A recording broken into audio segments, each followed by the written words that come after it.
Scott Davidson and I work as part of the University of Bath's Climate Action Team.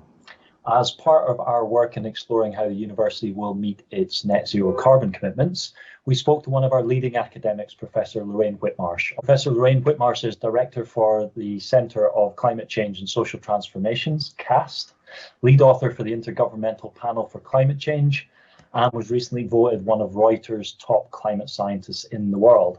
Thanks, Scott. So CAST is researching and developing social transformations needed to produce a low carbon and sustainable society. And we focus on how we can cut emissions from travel, but also from food, heating and cooling, and material use. And so what this really means is radical change across all areas of society. There's no sector or individual or place that will not be part of this radical transformations. In fact, one of our research projects within CAST is about embedding climate change transformation in research cultures and practices. It's estimated that by 2050, aviation is going to account for about a quarter of global CO2 emissions, and it releases more carbon dioxide per passenger kilometre than any other transport mode. So for academics, work-related travel is one of the biggest carbon-emitting activities that we're involved with. Specifically on travel, our sustainability charter says that we will reduce all of our travel as far as we can, so we'll avoid face-to-face meetings when there is a virtual option available, and we'll choose meeting locations to minimise travel. And where we need to travel within Europe, so within the UK and the rest of Europe, we will actively support our teams to travel overland. So I think it is important to reflect that people have different circumstances. And so one example might be if you have very young children that you're helping to care for, then you might need to really minimise the amount of time that you're away from home. And flying tends to be quicker for many destinations than, say, overland travel. A virtual meeting is better if you have caring responsibilities, because then you don't need to have even the time away to travel. Especially in light of COVID, there's really a growing shift away from face-to-face meetings. But I think one interesting finding came out of a recent poll that Nature published, where they found that most scientists around the world want virtual meetings and conferences to stay after COVID-19. I think actually we do need to embed within institutional policies and practices an assumption that actually it's fine not to physically go to meetings. And so, for example, within promotion criteria, kind of making sure that virtual presentations count just as well as maybe face-to-face ones. And I think that's already starting to change. So we do need to cut our emissions in all areas of life, but travel is one of the biggest areas. If we don't do that, what we're going to see is more and more extreme weather events, rising temperatures, and the world just becoming a riskier place, and particularly for the people that are most vulnerable. And we need to cut our emissions by about something like nearly 80% in the next few years alone. And so that's a massive change that we need to make. And while things are moving in the right direction, we really need to upscale this progress.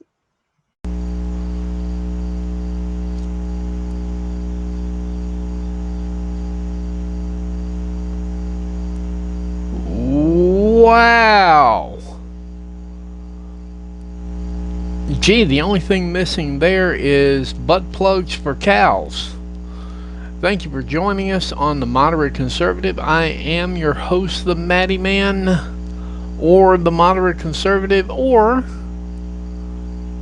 call me for dinner. Love it. Good evening on a Friday evening. Thank you for joining us. I had to throw something in there on climate change because up here in North Carolina, I would like to give a letter to hell. Your weather is drunk and running around in our neighborhood. Could you please come get it?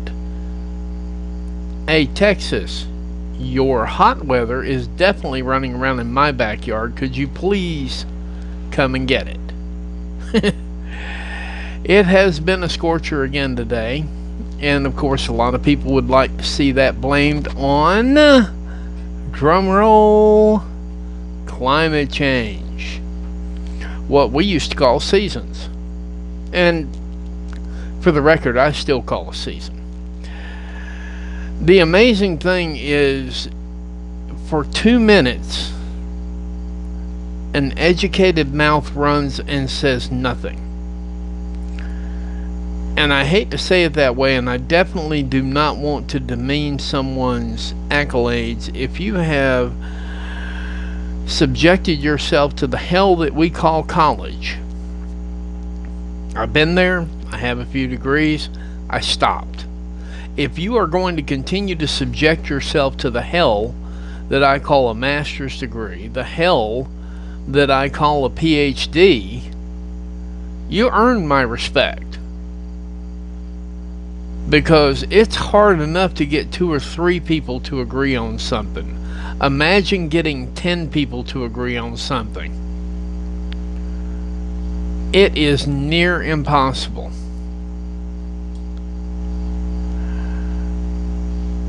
That said, I don't think that your proponents are helping you out that much. I mean, I do my part. I recycle.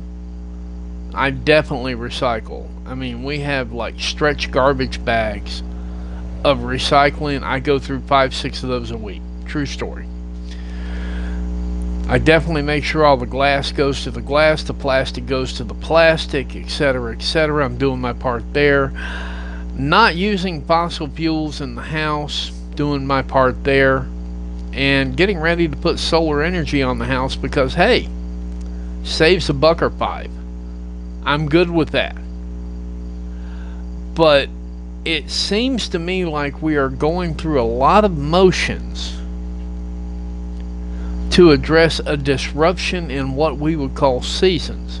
Now, let me qualify this.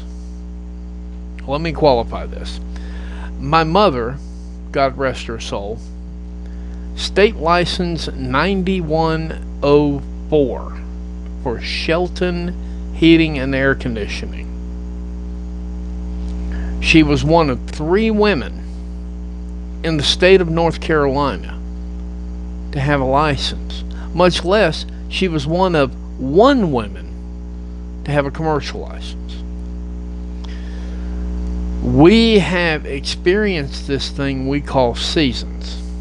Now, if you're in HVAC, you understand where I'm coming from. If it's particularly warm this winter, you know it's coming next winter. And if it doesn't come next winter, you're definitely battening down the hatches for the following winter. Same thing for the summer. Now, the spring, the fall, we don't have those much right now.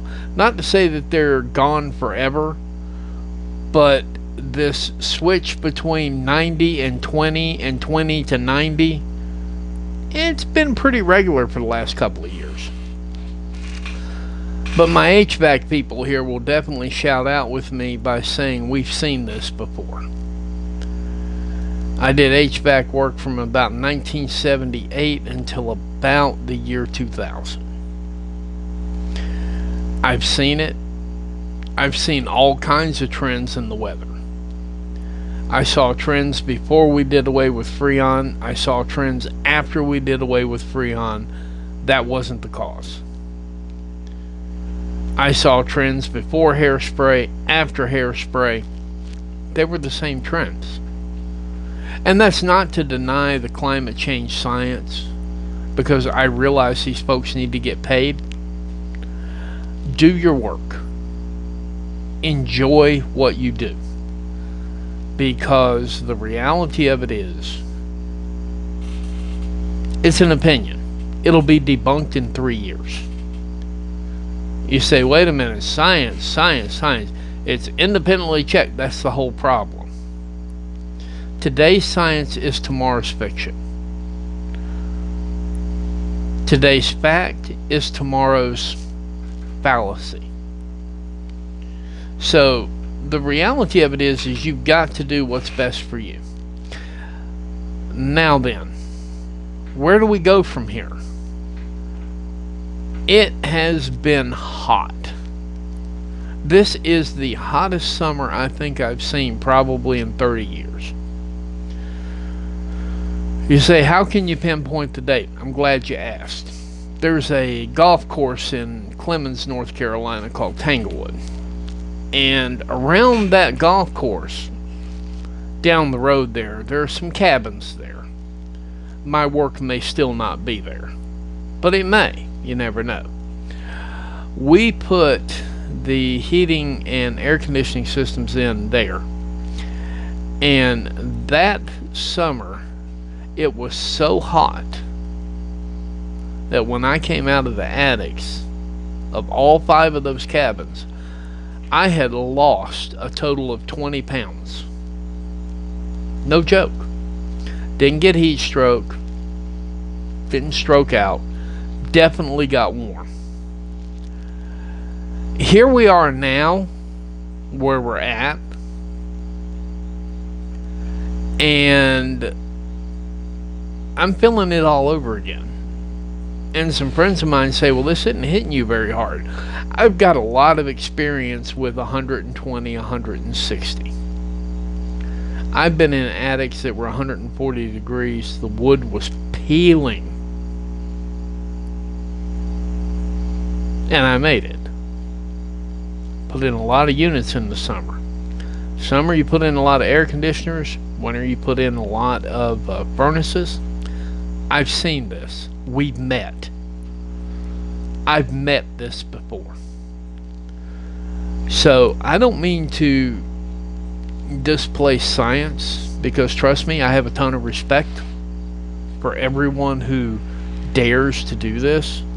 But the reality of it is, at the end of the day, we don't need to do everything that you think we need to do. We need to do things you're not looking for. So get in there, look a little bit harder, and come back with something real. Because I can tell you right now, your Hollywood celebrities, they're not putting their jets down. Professional athletes, they are for sure not driving cross country to the next basketball game. It's not happening. The next baseball game, nah, that's not happening. So you better come up with something that's a little bit more plausible. The divide is getting greater between the haves and the have-nots. If the have-nots need to walk to work, so do the haves. And so far, climate change scientists have not addressed that. It's time. Time to get real. Time to start talking common sense. Thank you all for watching. As always, I do appreciate if you like, share, and subscribe. I am the Matty Man, the moderate conservative, and we will see you tomorrow for Joe Biden and his shenanigans. Coming up next.